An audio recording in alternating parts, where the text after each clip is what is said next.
आपल्या सोबत आहेत विजय उमेदवार, आपण त्यांना विचारणार.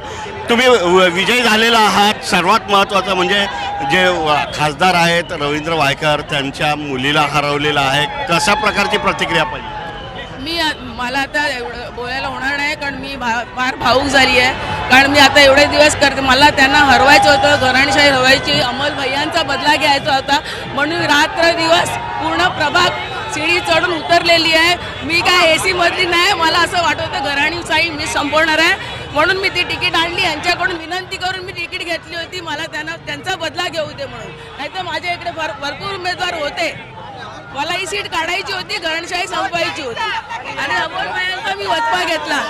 घराणेशाही संपवायची होती आणि त्यांचा विजय झाल्यानंतर एकच जल्लोष होत आहे. तर त्यांचे जे समर्थक आहेत, नातेवाईक आहेत, ते या ठिकाणी येऊन त्यांचं अभिनंदन करत असल्याचं पाहायला मिळते आहे. एकंदरीतच हा जो विजय आहे तो मोठा विजय आहे, कारण या ठिकाणी खासदार रवींद्र वायकर जे आहेत त्यांची मुलगी या ठिकाणी मैदानात होती आणि त्यांनाच हरवून ह्या लोना रावत ज्या आहेत त्या विजयी झालेल्या आहेत. त्यामुळे कुठेतरी या विजयाला एक वेगळंच महत्त्व आहे.